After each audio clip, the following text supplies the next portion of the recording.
I felt crappy on a Saturday, I saw it on a Sunday. Monday's now a better day, Tuesday's now a fun day. Everything feels better now, I really cannot tell you how. Not ready for my final bow, 'cause it's that flick, that vid, that Hollywood script that made me who I am today.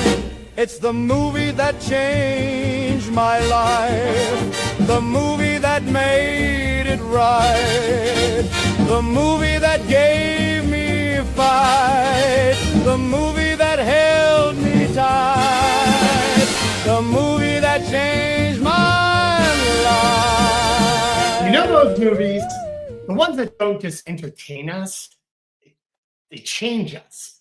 They change our life path, how we see the world, maybe even what we see in the mirror.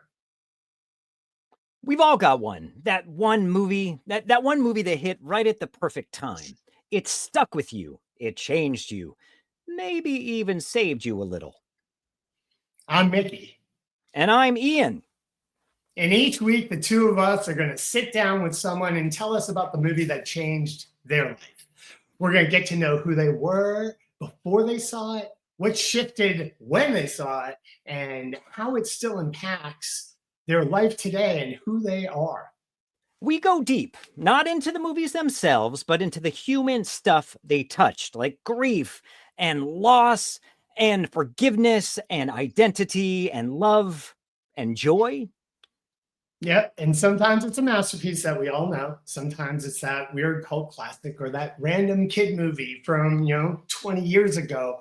And it could be good or bad, but it doesn't matter because this is not a movie review show. This is a show about how movies shape us.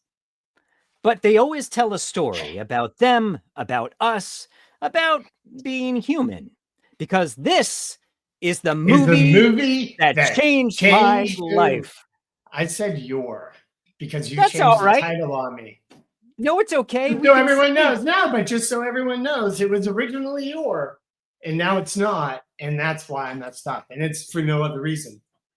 But Mickey loves the word your way over my, and I'm indifferent to both words. I love them both equally. So today's guest... It's we, not me. It's we, not me. It's us, not you. So today's guest is Katriona Macnab.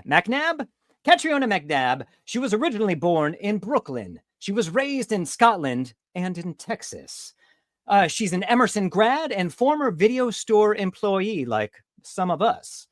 She's an editor who's mostly worked in reality TV, along with a little sports, a little comedy, and one really amazing TV movie. She's been in New York City for the past 12 years, but she finally escaped. Well, she's there because she finally escaped LA. And now she's in Texas, where she's probably quite toasty. Everyone, please welcome Katriona Macnab. Yeah. Welcome. Yeah. Thank you for joining us. Oh, happy to be here. Please. So Scotland? So awesome. Yes. My mom is from Brooklyn. My dad is Scottish. They met in New York City.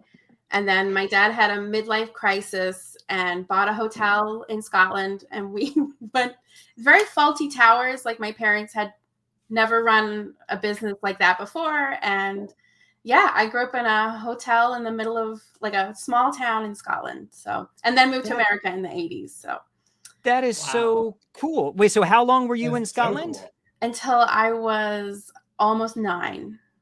So 8. Yeah. Hence the heavy Scottish accent. Yeah, totally. Yeah.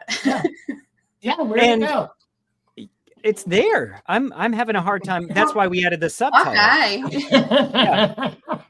No, well, we're very happy to have you. Mickey, do you want to get us rolling in our conversation? Oh, yeah, for sure. So, Kat, I have to say how excited I am that you picked this movie and that you picked the director's cut of this movie and also the making of this movie. Because I'm going to let you share all that, but it's I had no idea what I was getting into. I'd never seen the extended cut. Yeah. I'd only seen the theatrical release. And I was like, it's cool to look at, but But watching the extended cut, it's a totally different movie with so many different undertones and themes. And it really like, I can see it was very impactful in a way that like I hadn't seen it before. So I'm so excited to hear about you and who you were when you saw it and the impact this had and how it unfolded in your life. So set us up. Who is this version of Kat, or who was this version of Kat that saw the movie and took something really home with it? Well, the first time I saw it would have been 80. Would it come out in 88? I would have been about 12. Yeah. In the movie theater. My mom was out of town, and my dad had this habit of taking us to movies that we probably shouldn't see when she was out of town. So I remember going to see it in the movie theater, and my dad was like, we're going to go see this movie, The Abyss. And I'm like, I don't care what it is. We're going to go see a movie. All movies are great. Can't wait to go. So we're in the movie theater, and the opening scene with everybody drowning. And I turned to my dad and I'm like, I don't want to see this movie. I want to go home. I want to go home. I want to go home. And he's like, shut up. Like, we're in the movie. Right. So then I sat there and I just was like, it's too much. But then as the movie unfolded and it just, I just suddenly I was like really into it. And then again, later there's more drowning. I'm like, why does it have to be more drowning? I'm not a big fan of that. Why? Yeah. But I left the movie theater just like invigorated because I have two brothers, and when you're at that age of like 10 or 12 and you basically live in another kid's house, and we had these two kids across the street. Yeah. Basically, we all were brothers and sisters. And so I basically have 4 brothers. So I'm watching this movie, and I'm a little tomboy, and I'm 12. And here's this movie about it's a science fiction movie. It's like a action movie, and it's got a lady in it. And, I hadn't seen Alien or Aliens yet. So I was like, hey, this is really cool. There's like a girl in there like me. And they're playing with such a badass, right? Yeah. And it was just nice to be represented because in Big Trouble in Little China, there's not really a lot of me going on in there. A little bit, but not much. Kim Cattrall. I know. But at that age, I just didn't think I could ever get there. But luckily I did. So that's, I saw the movie as a kid, and I was just like, it really impacted me. I had an impact on me.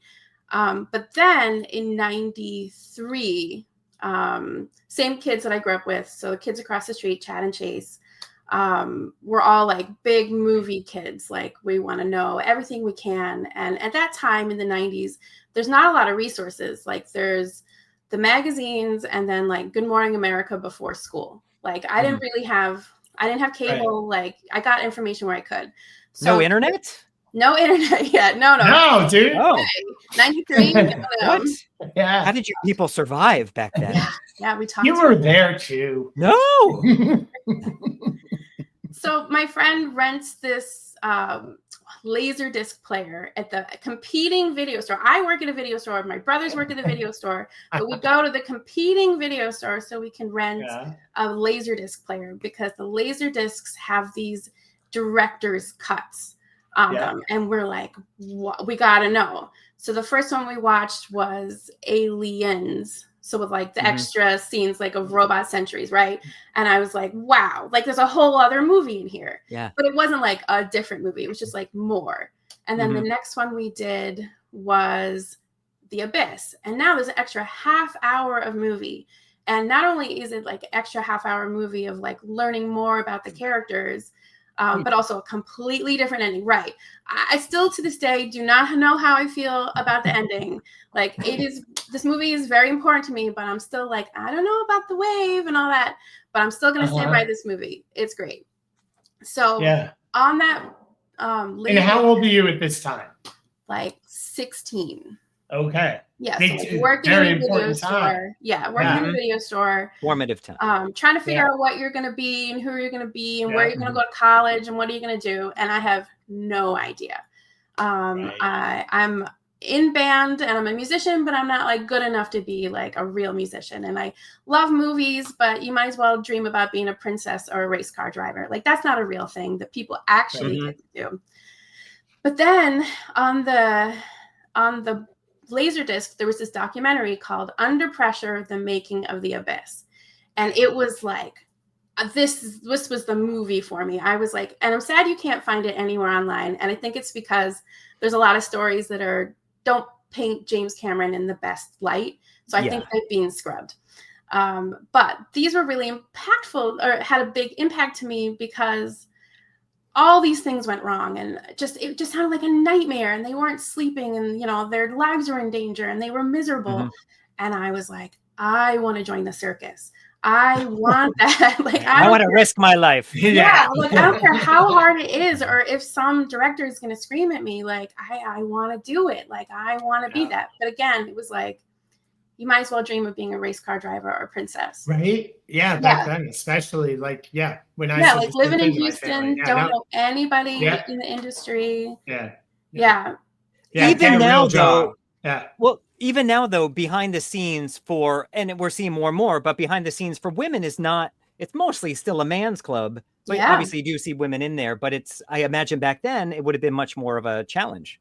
Yeah. And then watching like Gayla Hurd be like, at the helm of all of this, and thinking, well, that's cool. And then learning that the sound engineer that did to replace the bubbles with this sound, replace it with bubble sound, that it was a lady named Dodie Dorn, who ended up being like this big time editor. Like, she did Memento and all these other things. And, just like knowing like, oh wait, there's like ladies here doing this, but still princess, race car driver, out of my reach. Like, I'm never going to get to do these things. And then, so flash forward, I'm in college at University of St. Thomas in Houston, and I'm studying politics. Hold on. I know. Okay, so, all right, so 16, you don't know what you're doing with your life. No idea. And then, now all of a sudden we're at college. There's some time in between there. Yeah, there's some time in between. There's a big gap where you had to choose, like, this movie is so technically brilliant and insane, right? Like, that's what I loved about the making of, as well as watching the extended cut. Is even today, and I worked in the industry for 25 years, I didn't know how they did it, how they pulled that off, how they all the inventions, all that, invented that technology. It is, and yes, you have to be a very, sometimes tyrannical when you're putting together something like that. I cannot imagine, like, when you look at what they did. Anyways, my point is that you had a moment when you were 16, and then you went to St. Anselm, St. Thomas in Texas. St. Thomas in Texas. But the decisions you made at this point weren't actually, it was you ignoring what you felt. Absolutely. Not okay. So, explain that you heard this message, but ignored it. Well, so again, like, even though like movies get made, you think, well, how does that? Do you go to film school? Well, do you really go to film school? So, as I had never known anybody in the entertainment industry, I had never known anybody who'd gone to film school. My mom worked for British Airways, and my dad was a sea captain, and like, that's not in my realm of possibility. So I ended up going to college for something that made sense to me. Politics, I had the background in dual citizenship, and it made sense. And I was miserable. I'm at this cool, like, nice college with cool friends. And I have nothing in common with them, really. Like, we're friends, but we're not like sitting up until 4 a.m. going over, okay, well, in this cut, this held for 16 seconds and that one only has 4. I'm like the only weird film kid. What did you see yourself? What did you want to do in politics? I didn't even have a plan. I was a sophomore in college. Okay. And I knew I was good at patterns and languages. So maybe some sort of analyst, like just, I'm good with, editor, right? Musician, I'm good with patterns and that kind of stuff. So I figured eventually I would figure out something like that. I had no plan. And I was miserable. Yeah. What I love about this, and what we're kind of hearing as a common theme as we talk to people, is that moment where we're processing what the adults in our lives have told us about, like, what it means to be responsible and get that job that will hire you and pay you for 50 years and give you a gold watch, and like all these things that we're conditioned to think is the responsible choice and what we should be doing. And damn our silly dreams of like going and following our bliss. And it's a very interesting moment that movies at that formative age are the things that can pull a lot of us out of that, like, I don't know, pigeonhole, and spread our wings and revolt. Yeah. And then learn by how miserable we are by following that advice that we need to go back to what we care about. And movies do that all the time. And I love that this one did that for you. So tell us. Yeah. All right. So you're miserable in college. Miserable. Yeah. Yeah. I have like purple hair and I'm at a college full of like conservative Houston kids. And I'm just weird. And we're friends, but I don't fit in. And I'm watching, so in the 90s, we had made a VHS copy of the behind the scenes. So I'm finding myself and I'm watching Under Pressure, the documentary about the abyss, over and over again. And also the documentary Hearts of Darkness about the making of oh my God. Apocalypse Now. Yep. Yeah. Like these two are so important to me. And I'm just watching them over and over again. And one of my friends who's studying English decides to go to Berklee College of Music in Boston. Like big change, decides, screw it, I'm just going to do it. And I was like, whatever. I don't know I don't have a plan. I don't know what I'm going to do. I know I like costumes. I don't know. So my uncle says, so he's in Boston and he's like, there's this college in Boston that I keep passing. And there's like weird artsy kids like you. They have purple hair and like, you should look at this college, Emerson College. I'm like, okay. It's very inexpensive. Super inexpensive. It was when we went there. It was a lot cheaper when we went.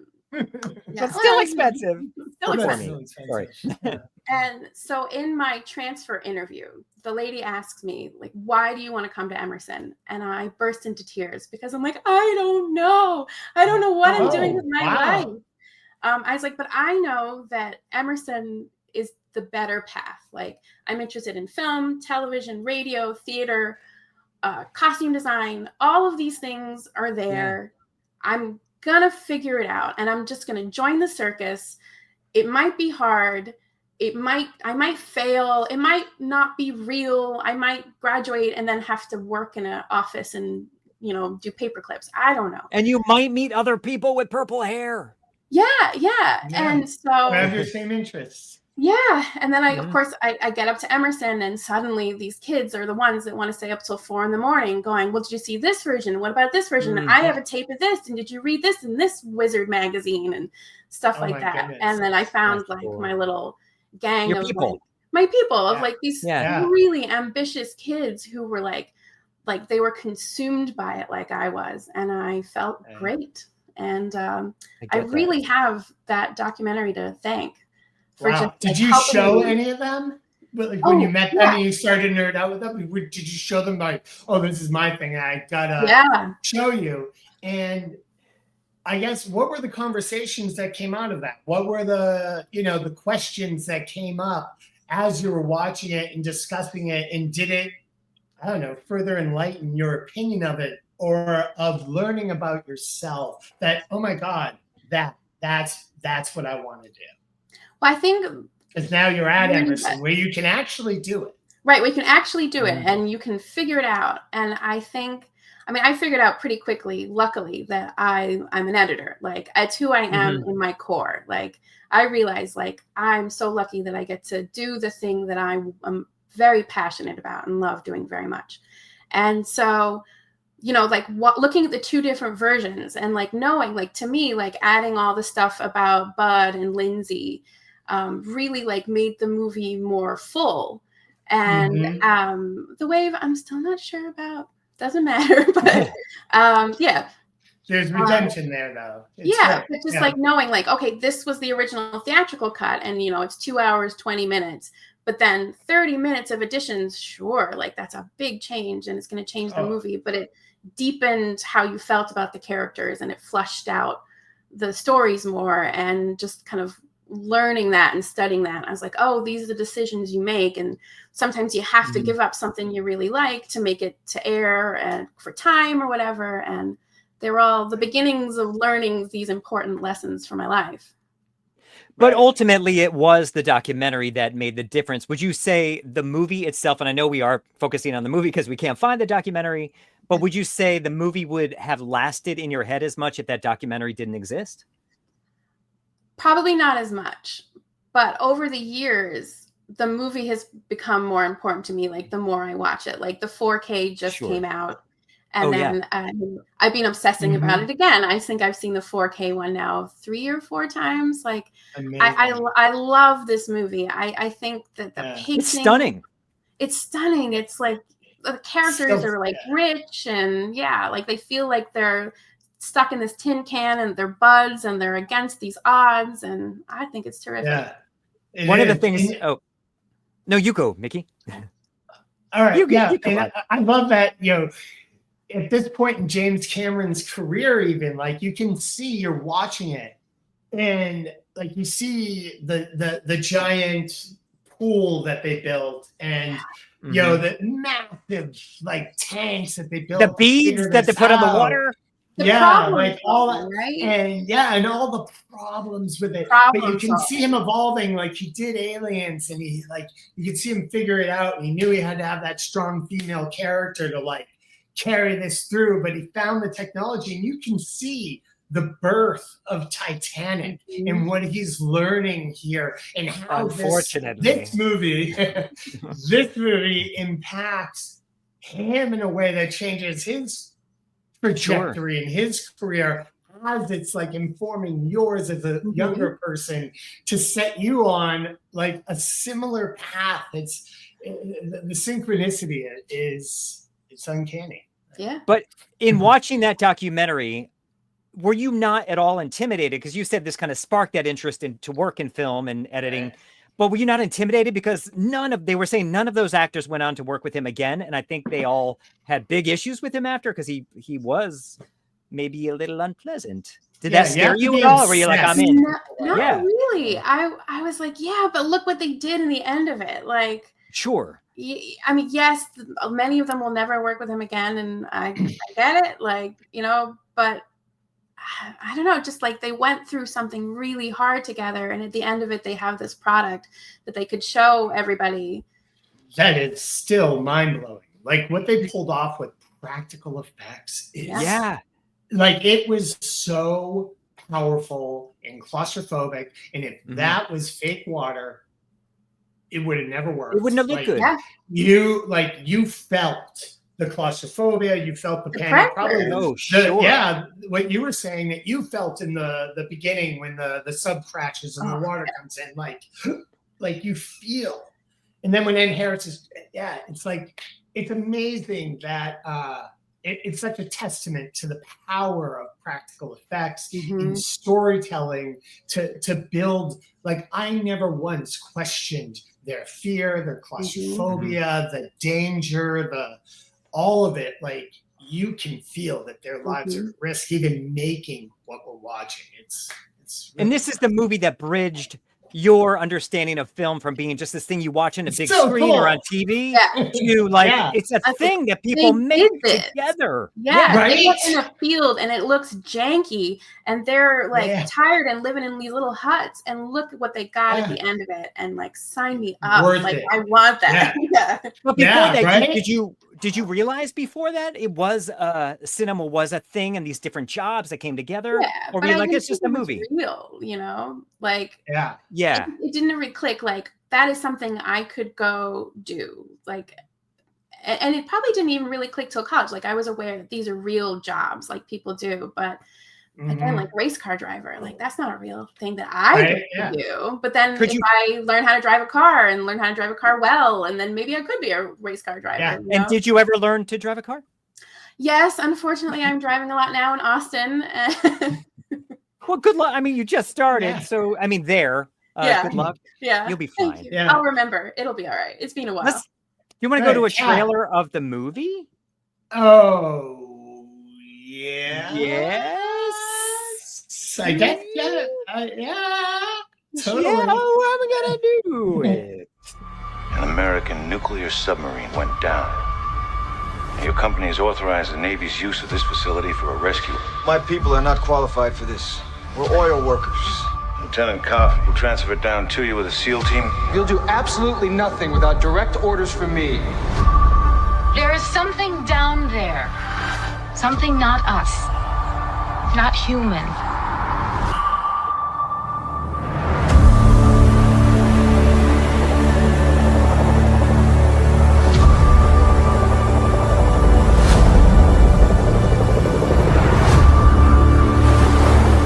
Please, you have to trust me. It was the most beautiful thing I've ever seen.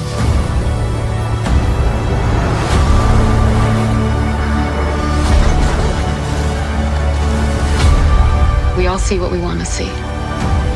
He sees hate and fear.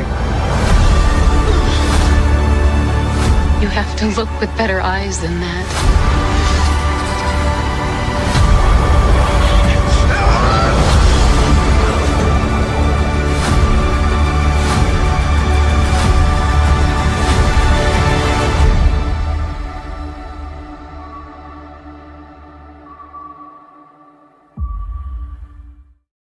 It really is So good. stunning. It's so stunning. So good. It's so good. I love that it's the trailer of the movie that it was supposed to be. And that's where I was going with Ian right before you showed that. I'm so glad we did, because Kat, this is another thing where as a storyteller, right? And I'm sure you've been in this position. We've all been in this position where there's like, it's the importance of knowing what you're trying to create, fighting for it, and being true to it and honest to it and committing to your vision.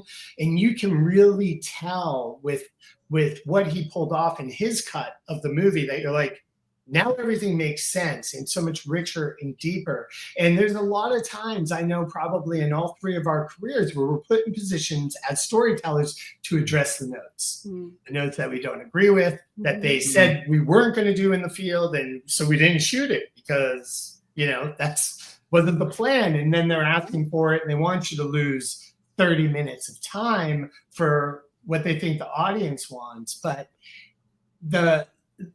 seeing these two different versions just reinforced for me as a storyteller the importance to stick to your truth, stick to that passion that you have, because that version is so much more incredible and so powerful as a movie that I think it lost. They tried to make it more like Aliens instead of a commentary on humanity itself and deferring judgment because there's hope of a better future. Like, all super important lessons to learn for a 16-year-old when you saw it. And I wish I saw this now as a kid, because that's information that could have been really useful. Like, at the beginning of my career. Yeah. But you know who the bad guy is in this situation? The editor. Well, who is basically Cameron, right? Yeah. Well, yes, right. The studio's like, we can't go with this ending. Like, this movie is almost 3 hours. There's no way anyone's going to sit for 3 hours. Yeah. And they were wrong. I would have been a lifelong fan of this movie if I saw the extended cut first. Yeah. And I was just like, it's an underwater action movie. That's great. But it's more of a love story. You know what I mean? Like, it's a love story. It's friends trying to get a problem. Yeah. Yeah. I know we're not here to talk about specifically the movie, but where did the other one end? I saw it at the theater and I just don't remember the original version. A while. I know that doesn't the wave come up and then it stops and then it comes down? That's in the extended. Oh, so there is no wave. And there is no wave. It's been a while. Yeah, what's missing? I think the thing just comes up at the end, right? Oh, that's right. He goes down. He says, "Love you, wife." They're like, "Why?" And then they just come up. I think so. We think he's dead, and then there's like this big alien thing. Yeah. Within the story of the movie, is there something else that you, in your life, that you have pulled from, or you've gone back to the actual movie, or even to the documentary, that you're like, there's important lessons in there for this part of my life, that whether it be in that story or within the documentary and problem solving something in your career? Yeah, I think growing up, it was always like, wow, look at all the problems they solved to get to this point. And I think now that I'm a little older and I'm married, obviously the love story is more of an impact to me. Yeah, it's like a thing that my husband will say to me sometimes. He says, "Love you, space wife," and I think that's just very cute, wonderful. I love it. Yeah. Love it. Oh, marriage takes some problem well solving. played. That should be in a movie. That is. Yeah, because he knows how important I that love movie that. is to me, and Yeah, that's Does he great. share So, that Kat, affection tell for it? us- pardon. I was just asking, does he share the same affection for the film? So I think maybe he'd seen it when he was a kid. And then, when our early datings, you're like, this is my movie. And then I showed it the big one, like the almost 3 hours. And I think he was like, this is a better movie. And even if it's true or not true, I think he knew that had to be the right answer. So yeah. That's a good husband. Yeah. So this amazing husband who texts you, love you, wife. Yeah. Tell us how, the movie changes your trajectory, and that trajectory goes right in his path somehow, right? So it led you to other things in your life. Tell us some of those other things about when that new life path opened up in front of you, that a lot of things happened that probably maybe wouldn't have happened if you didn't make choices that you made. Oh, sure. I mean, I think about, because as a kid who grew up in Scotland and Brooklyn and Virginia for a little bit, and Texas, there's like a Brooklyn Heights version of me, and then there's a Virginia version of me, and a version of me in Houston that never left St. Thomas. And I just I think about like who those kids, the Scottish version of me that never moved to America, like who's that kid like, and I love that this is the path that I took. And it's really brought me so much joy. Going to film school is like the most fun I think anybody can ever have. I just loved it so much. And then going out to LA and learning, because I knew I was going to be an editor, but also I was doing special effects. My first internship was at the Post Group in Los Angeles. Oh, nice. Yeah. Doing Fire, Flame, Inferno. And I was like, okay, well, maybe those are all effects packages. I don't know if they're still around, but they were in the year 1999. And they were there.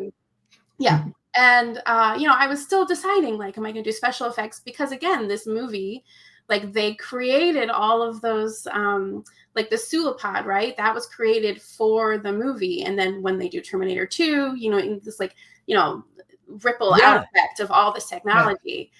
And so because of learning about these technologies, I learned this technology in college. And, there was a moment am I going to be a special effects editor, or am I going to be an editor?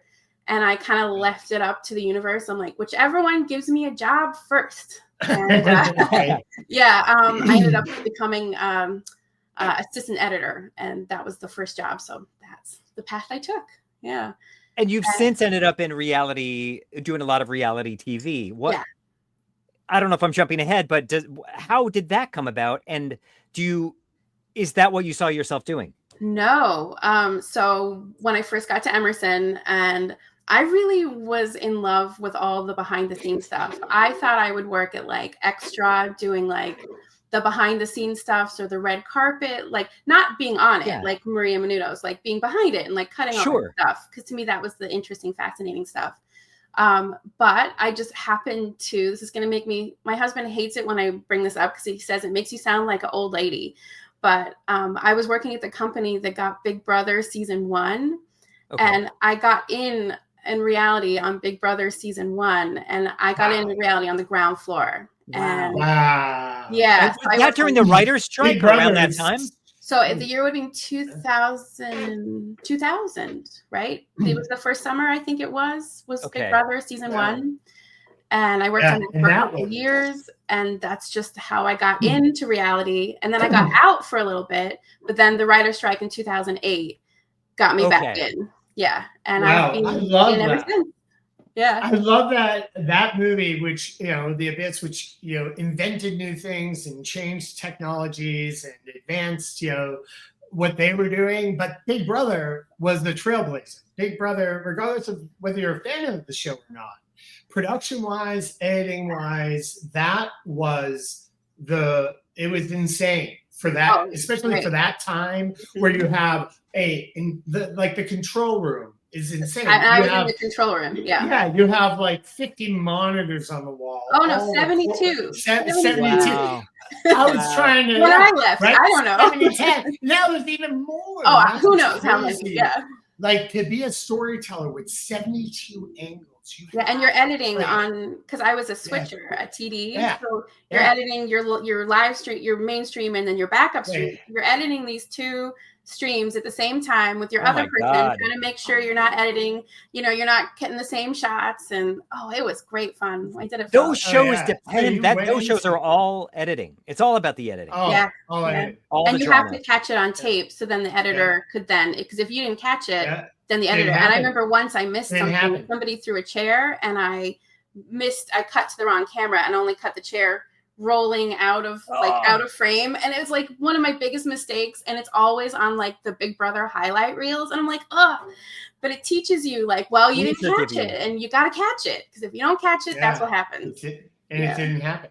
Yeah. But that probably It's made it so more true. exciting too. That lack of control and doing your best to capture the. I mean, I understand there must have been like, but that makes it exciting because there is a That's how you spontaneity learn. to it. And Yeah. again, working with the team, right? The control room, like you're Huge working thing, with yeah. your shader and who's your robotic camera guy. And then you have in your ear the story guys in the back row telling you like, okay, follow this person, and you're following this person. And it was great fun, really good training ground. Just loved it. Yeah. But then really just honed in on editing and just head down, became an editor full time after that. So, but I did Big Brother and then Hell's Kitchen as a TD for a couple of years. So Wow. Well done. Yeah. See, and that puts you at the forefront of those shows. Both of those shows changed docu for still to this day. But Big Brother's still going. It's crazy. Hell's Kitchen's still going. Right? Is that what it's called? Hell's Kitchen, right? Wow. Yeah. Hell's Kitchen's still going.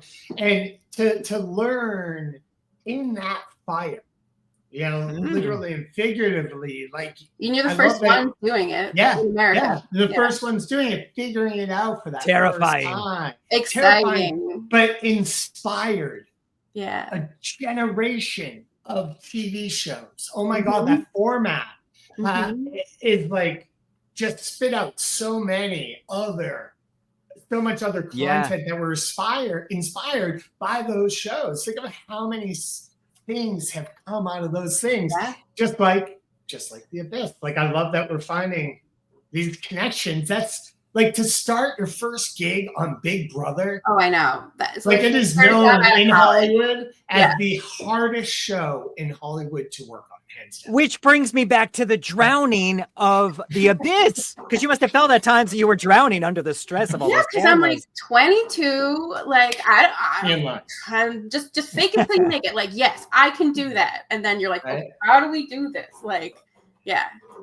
I applaud you, because in your situation, I would have been like, oh, that's really scary. I think I'm sick today, and I'll walk away and not do that job. But you stuck with it, and you I was succeeded like, at it. I think maybe the scarier it was, the more I'm like, let's do it. We're gonna do this, and if it fails, That's amazing. and everyone knows, at least everyone knows we'll try. Like, Yeah. Which Love it. goes definitely to that documentary, Yeah. which is all about, we've got to find a way. We've got this money. Right. They've hired to do it. We got to find a Yeah. way to do it. And you did. Problem You have to deliver. So much of You our have to jobs. deliver. problem your career's solving, over. figure it out. Yeah. Yep. Every department, every person. Every It's not just one person to fix it. It's everyone to pitch in and figure out how to do it better, how to do it faster, how to do it smarter, how to be, not working 100 hours a week to do it. Yeah. Like all those things that they had to figure out in The Abyss. Yeah. So you did a TV movie. Did you, having done that and thinking back to the reality TV and then being inspired by The Abyss, did you want to go more into narrative storytelling? So I always thought I did. Yeah. But then I was assistant editor on that TV movie. It was called The Initiation of Sarah. And it had it was a remake, and it was a real fun one. If you want to look up, it's usually part of the Halloween Night of Horrors. It's cute. It's called The Initiation of Sarah, whichever one came out in the early 2000s. With an H or no H for Sarah? Oh, I think an H. Okay. Yeah. And it's got like Mika Borum, and it's got a bunch of people. You're like, oh, I know all these people. Jennifer Tilly. Like it's about Oh, yeah. twin sisters and like they join different sororities and there's like a light sorority and a dark sorority and it's cute. It's fun. But in doing that and spending like 8-9 months on the same material, but then reality, you're spending like just like go, go, go. And like it's a mess. And I decided I was not particularly interested in narrative. And I weirdly did love the run and gun, figure it out of reality. And this is this is what I kind of the comparison that I make. And this is a gross oversimplification, but narrative film is like if you have Lego and you buy the Lego box and it's a pirate ship, you go through and you follow through, and at the end of it, the map, you have the pirate ship on the box. But reality TV, it's like, here's all the Lego bricks, build me a ship. Well, a pirate ship, a spaceship, a cargo ship, like what kind of ship? I can build all these ships for you. And then to me, that all those different variables are not scary. They're exciting. Like, which one do you want to do? It almost sounds like there's more creativity in reality so much TV, more. which I wouldn't have thought. Yeah, with my so much more experience doing scripted, I feel that way.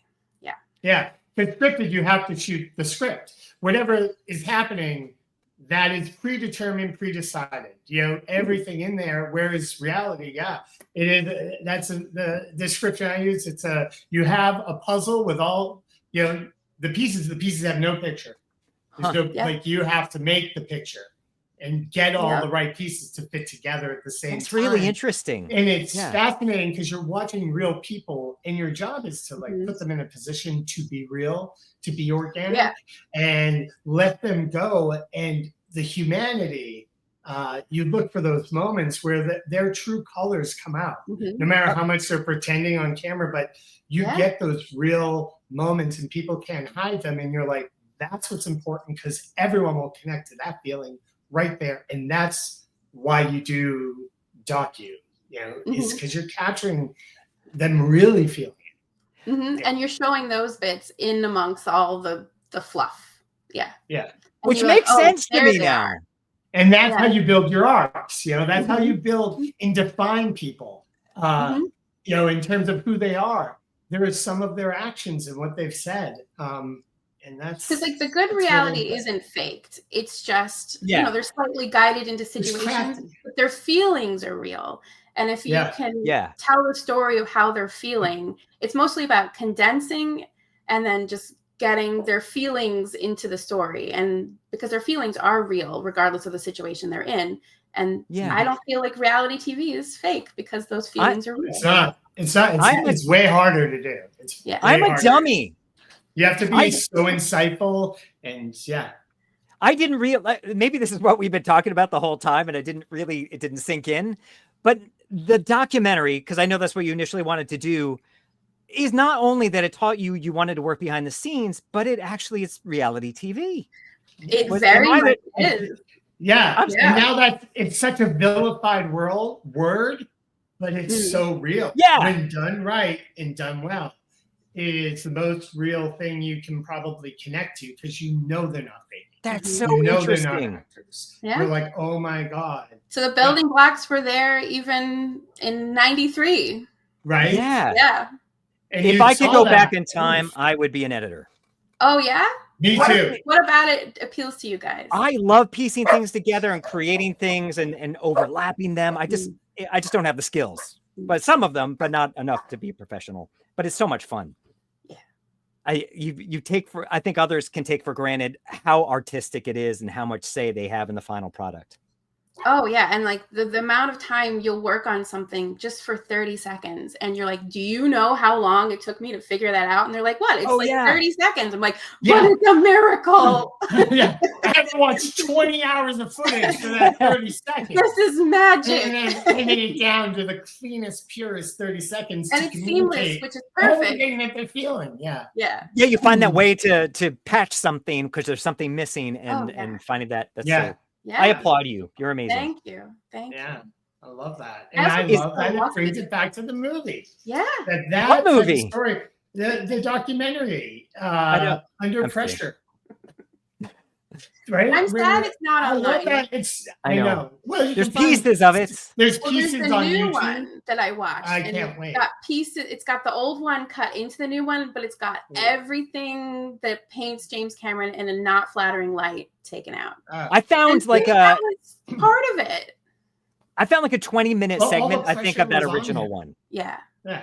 Think of the pressure they were all under, and the fact that also there's all this drama behind the scenes. Yeah. He was getting and divorced. never once. Yeah.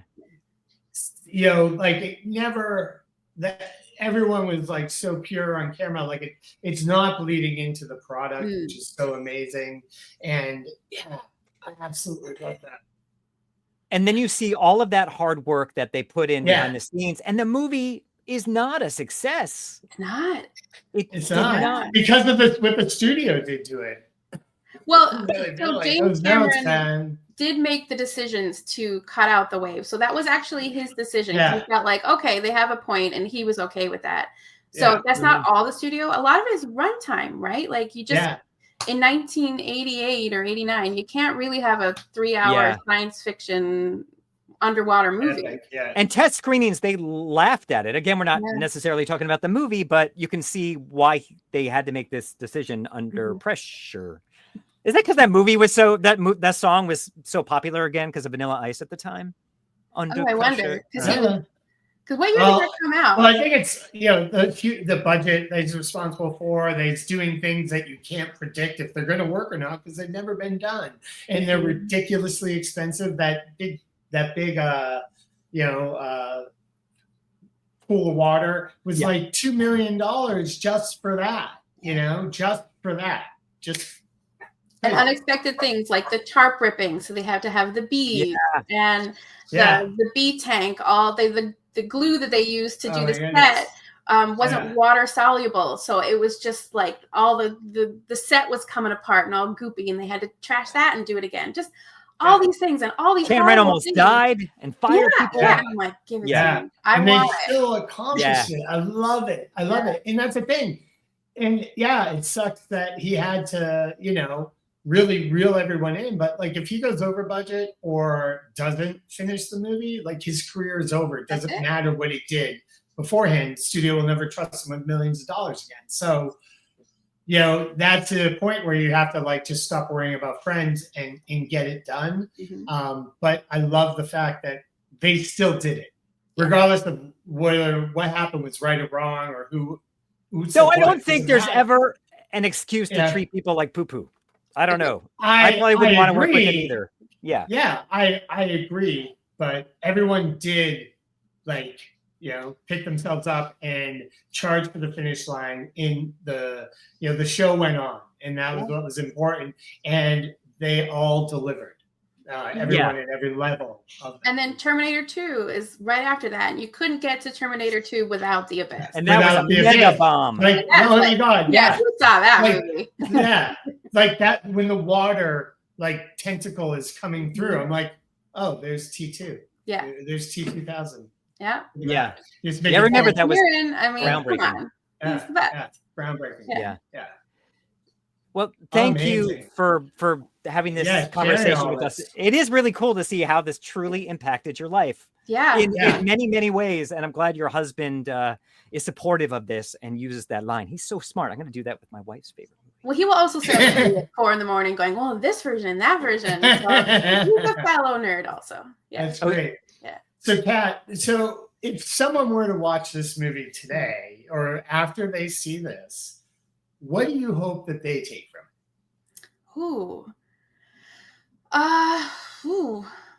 it? Just based on the movie, I would say just solve the problems, right? You're underwater, your rig is a mess, you're running out of heat, and you gotta run out of air sometimes, and there's aliens. The problem. There's aliens. Like you just keep doing it. Solve the problem. What is it in The Martian? Also, like The Martian. Yeah. Work the problem. Work the problem. Yep. And they work the problem. Granted, at the end they have a big old help with some aliens, and that's not that they didn't need to work all those problems in the end after all. But that's what I took away from it. Like solve the problem. Work from the problem.